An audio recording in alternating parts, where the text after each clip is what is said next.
네, 이번에는 증권가에서 눈여겨보고 있는 종목들이죠. 리포트 토대로 종목 이야기 나눠보겠습니다. 함께 하실 분 인포스탁 데일리의 김종효 전문위원 모셨습니다. 어서 오세요. 네, 안녕하십니까. 반갑습니다.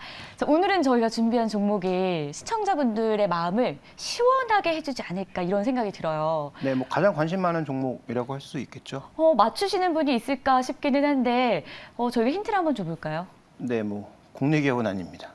맞아요. 이거 너무 중요한 포인트였어요. 국내 기업은 아닙니다, 여러분. 그렇다면 요즘 핫한 엔비디아를 보도록 하겠습니다. 한화투자증권에서 리포트를 제시해서 그를 토대로 오늘 엔비디아 이야기를 좀 해보려고 하는데요. 성장 산업에선 엔비디아가 수혜라는 제목을 달았습니다. 투자 의견은 따로 제시하지 않았는데 블룸버그 컨센서스 목표가가 $247라고 하고요. 이걸 좀 원화로 보면은 중요한 건 아닌데 32만 원 수준입니다. 오늘 기준으로요. 그래서 이 엔비디아가 요즘 왜 이렇게 급등하고 있는지 그 훈풍이 국내 증시에도 어제장 좀 많이 불었기 때문에 오늘도요. 그래서 체크를 해보려고 합니다. 엔비디아 급등 배경부터 좀 체크해 주시죠. 네, 우리나라 시장에서 종목들이 오르는 이유와 같죠. 우리나라 시장이 1월 달에 뭐 화려한 종목 장세 보였다가 뭐 잠시 쉬어가는 모습 보인 이후에 재차 올라가고 있는 AI, 맞아요. 뭐 챗봇 관련주들이 결국은 엔비디아의 상승 이유와 같다라고 보실 수 있겠습니다. 그래서 뭐 연초부터 50% 올랐다는 얘기 나오는데 뭐 연초부터 50% 이상 오른 대형주 미국에 또 하나 있죠. 테슬라 그리고 이 엔비디아 두 종목이 급등하고 있는 양상인데 테슬라가 이제 3월 초반에 인베스터 데이를 통해서 추가적인 방향성을 주느냐 아니면 최근의 반등을 조금 뭐 실망의 어떤 매물을 내놓느냐가 관건이었다면 엔비디아는 결국 실적이었죠. 그런데 실적을 봤더니 안 좋을 거 당연히 알았던 거고 근데 예상보다 덜 안 좋았다라는 것도 긍정적인 포인트고요. 네. 그다음에 이 챗GPT라고 하는 것이 결국은 초고대 AI를 기반으로 하는 이 쌍방향 움직임이기 때문에 결국은 이 AI를 구현하는 과정에서 엔비디아 형식이 가장 강점을 가지고 있지 않느냐. 그래서 인텔의 CPU가 추구하는 바는 뭐 가장 쉽게 말씀드리면 굉장히 어려운 방정식을 시간이 좀 걸리고 머리가 아프더라도 푸는 방식으로 문제를 해결하는 게 인텔의 방식이라면 지금 엔비디아의 방식은 뭡니까? GPU의 방식. 아주 간단한 그런 시그널을 줄 수 있는 다양한 그런 변수들을 옆으로 쭉 병렬식으로 펼쳐두고 이거를 하나의 어떤 디렉션으로 인식하는 게 엔비디아의 방식인 거죠. 그런데 지금 우리가 각광을 받고 있는 챗GPT의 전반적인 AI 구현 방식이 아무래도 한 문제를 집중적으로 풀어내는 방식이라기보다는 기존에 있는 인터넷의 여러 가지 정보를 하나로 모아서 새롭게 재조합해주는 그런 과정이라는 거죠. 그러다 보니까 엔비디아의 선호도가 높아질 수밖에 없고 엔비디아는 우리가 알다시피 컴퓨터나 아니면 이런 여러 가지 IT 기기에 GPU만 공급하는 것이 아니라 이제는 전체적으로 서버에 하나의 어떤 GPU를 공급하는 서버의 칩용으로서도 사용될 수 있겠고 챗GPT를 보니까 앞으로 이 용도는 더 올라갈 수밖에 없고 엔비디아가 하나의 이제 컨센서스를 만들어서 자신들의 어떤 큰 이 카테고리를 만들어 놓은 상황이기 때문에 엔비디아에 대한 관심이 많이 올라간 것이 현재 엔비디아의 주가의 상승을 이끌어왔다 이렇게 볼 수가 있는 것이죠. 네, 앞서서 GPU 단어를 좀 많이 사용해 주셨어요. 엔비디아의 성장성이 부각되는 이유를 제가 여쭤보고 싶었는데 이 GPU가 어떤 역할을 합니까? 무슨 역할입니까? AI에서 정보를 어떻게 처리하느냐가 결국 관건인 것인데 이것을 뭐 신경망 방식으로 처리를 할지 아니면 아까 말씀드렸던 굉장히 이제 똑똑한 수학 문제를 열심히 푸는 그런 방식으로 처리를 할지는 뭐 여전히 논란거리입니다. 근데 뭐 둘 다 필요할 것 같고요. 근데 어쨌든 지금 자율주행이 됐든 아니면 챗GPT의 문제를 풀어가는 방식이 되었든 이렇게 GPU가 여러 개의 간단한 정보를 하나의 정보로 취득하는 형태, 하나의 디렉션으로 이해하는 형태가 좀 더 명확한 AI 쪽에서 지금 강점을 보이고 있다는 것이 정설이기 때문에 그래서 지금 뜨고 있다라고 봐야 될 것 같고요.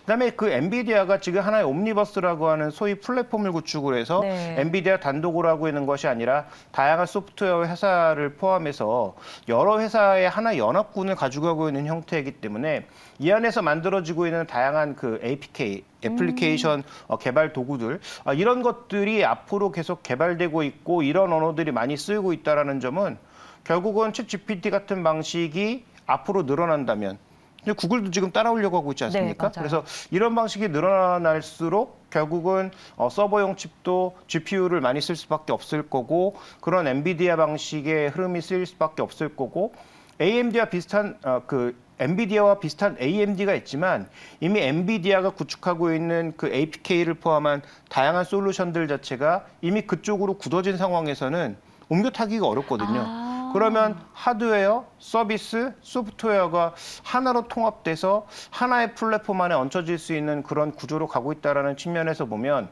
결국은 뭐 구글, 뭐 그다음에 MS, 뭐 여러 업체들, 이 플랫폼 업체들 쪽에서 자신들이 서비스와 소프트웨어를 제공하겠지만 여기서 사용하는 다양한 언어들과 미드웨어와 그다음에 하드웨어는 엔비디아를 사용할 가능성이 높다라는 것이 지금 시장의 정설로 알려지고 있기 때문에 해당 종목에 대한 성장성을 더 높게 보고 있다. 이렇게 좀 봐야 할 것 같습니다. 엔비디아가 그러면 어쨌든 이 산업을 꽉 잡게 되는 중심이 될 수 있다. 뭐 이렇게 생각해봐도 되겠습니까?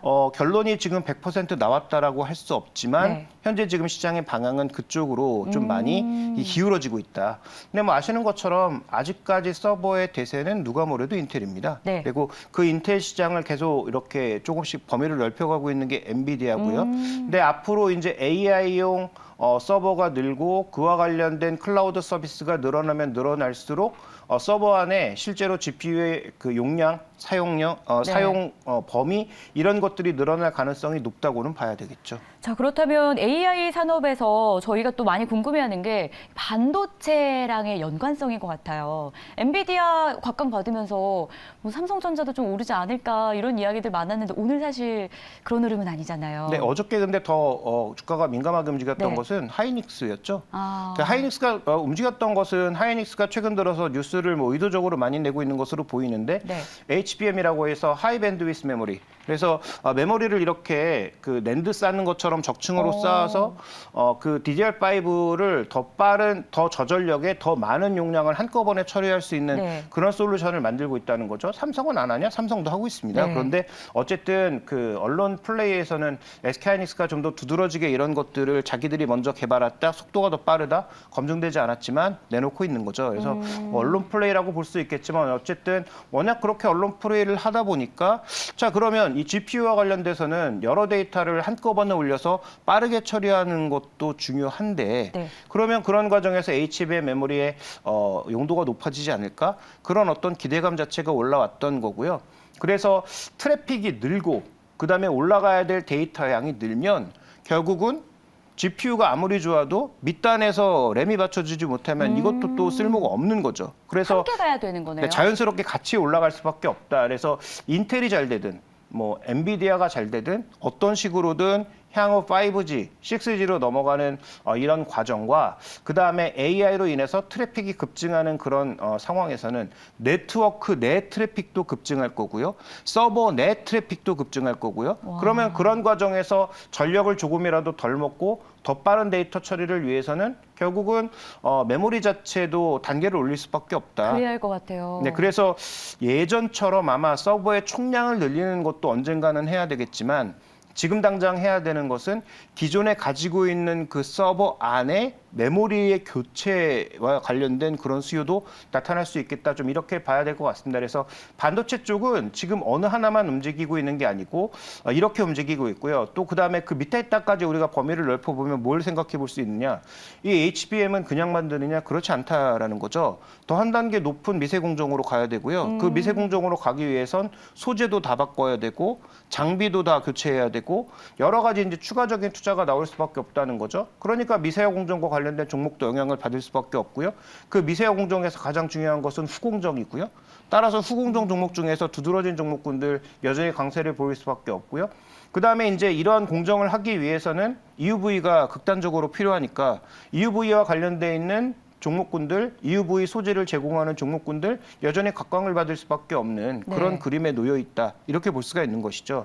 그래서 뭐 대표 종목을 말씀드리면 뭐 삼성전자, SK하이닉스가 메모리 쪽에서의 대표적인 종목이라면 네. 소재 쪽에서는 뭐 솔브레인, 그다음에 SNS텍, FST 같은 종목군들이 뭐 수혜주로 꼽힐 수 있는 종목군들이고 후공정 단에서는 우리가 아직까지 그렇게 전 세계에 내놓을 만한 업체가 없는 건 사실입니다. 그래서 뭐 한미 반도체 정도, 그다음에 뭐 네페스 아크와 네페스가 가지고 있는 전체적인 뭐 이 통합 솔루션, 턴키 과정을 가지고 있는 그 정도의 솔루션 정도가 뭐 눈에 띄는 부분이라고 봐야 될 것 같은데, 다만 이것이 지금 당장 나타날 것이냐, 시간이 좀 필요하냐는 아마 좀 논란이 있을 것 같습니다. 시간이 좀 필요해 보이십니까? 지금 당장이라는 단어 좀 그렇지만 좀 근래에 벌어질 수 있는 일이라고 보십니까?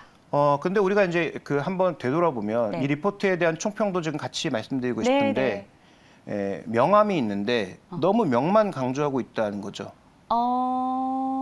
그러니까 이 명암이 같이 있는데. 그렇죠.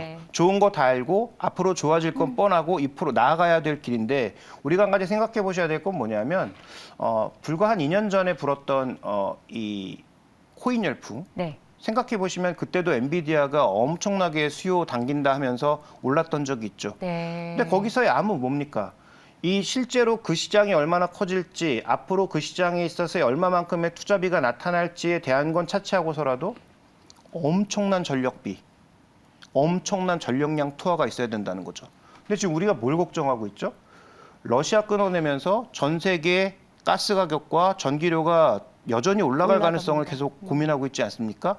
그런데 이 챗 GPT가 최근 들어서 약간씩 버벅이고 있는 이유는 뭐냐면, 사용자가 늘어나기 시작하면서 이 챗GPT의 하나의 어떤 프로세스를 처리하는 데 있어서 엄청나게 많은 메모리, 엄청나게 많은 서버에 부하가 걸리고 있거든요. 근데 이걸 만약에 1억 명, 2억 명이 동시에 사용하기 시작한다면 이거 어떻게 감당할 건가? 그러면 비싸게 돈 받을 수밖에 없고, 과연 우리가 지금까지 인터넷을 이용했을 때 거의 공짜로 이용해 왔기 때문에 네. 인터넷이 급속도로 퍼져왔던 것인데, 예를 들어서 한 달 이용료 뭐 20만 원 받는다고 하면 너무 비싸요. 네, 과연 챗 GPT를 얼마만큼 사람들이 이용할 것인가? 근데 가격을 제가 뜬금없이 20만 원을 말씀드리는 이유는 뭐냐면, 우리가 지금 생각해 보면 그 테슬라의 FSD 서비스를 이용하기 위해서 얼마 내야 되죠? 월당으로 한 몇십만 원 계속 네. 내야 되는 상황 아닙니까? 그런 서비스가 될 수 있다는 거죠. 그러면 그런 서비스가 됐을 때는 과연 우리가 기대하는 만큼의 강력한 메모리 수요가 당장 증가할 수 있겠느냐라는 부분도 생각해 봐야 될 것 같고요. 그다음에 서버가 진짜 양적으로 증가하는 것이라면 대만의 ASE 같은 서버 껍데기 만드는 업체의 매출이 급속도로 늘어야 됩니다. 주가도 같이 움직여야 되거든요. 전혀 그렇지가 않습니다. 그래서 지금은 나타나봐야 서버 내 교체 수요 정도, 그다음에 올해 주요 플랫폼 업체들의 IT 소비 계획이 다 줄었다는 거죠. 그러면 갑자기 다시 이 챗 GPT 하나 때문에 대규모로 늘릴까? 아마 그러진 않을 것 같습니다. 그럴 것 같아요. 그래서 전체적으로 이건 좀 시간이 필요한 일이고, 해당 종목군들의 어떤 분리가 나타날 수 있는 일이니 이미 주가가 오른 거 뭐 좀 약간 아쉽긴 하지만 절대로 뭐 지금 늦었다고 해서 뒤늦게 급격하게 덤벼들 필요 없고, 충분히 흐름을 보면서 핵심 종목 위주로 접근하는 것이 좋을 것 같다. 그렇다면 지금 뭐 AI주 뭐 하루에 20%씩 오르는 저 화려한 종목군들은 시장의 유동성 꺼지면 그냥 다시 다 제자리로 돌아갈 가능성이 높습니다. 그래서 그런 종목군들에 집착하시기보다는 정말로 이 큰 판에서 수혜를 받고 메인을 움직이고 있는 핵심이 누구인지를 판단하시는 게 저는 좀 더 중요하다고 보고 있습니다. 여러 가지 종목 이야기를 해주셨어요. 뭐 솔브레인도 있었고 삼성전자, SK 하이닉스, 뭐 에스텍 여러 가지 얘기해 주셨는데, 딱 하나만 한 문장으로 이 종목 해주신다면요? 네, 뭐 삼성전자가 최근에 또 그 디자인 하우스를 모으고 있다는 루머도 나오고 있죠. 그렇다면 삼성전자가 얼마만큼 뭐 능력을 끌어올릴 수 있을지 모르지만, 삼성전자에 전 집중하시는 게 한 종목만 집중해 본다면 저는 뭐 당연히 그럴 수밖에 없다. 네. SK 하이닉스보다요? SK 하이닉스는 범위가 너무 한정적이라는 거죠.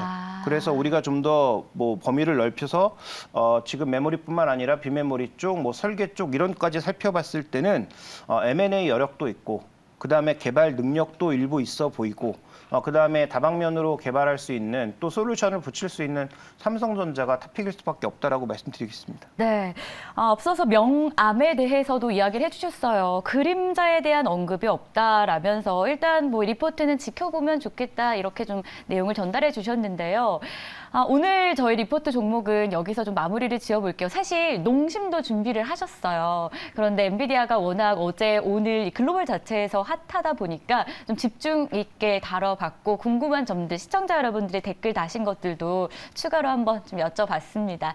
네, 지금까지 인포스탁 데일리의 김종효 전문위원과 함께했습니다. 고맙습니다.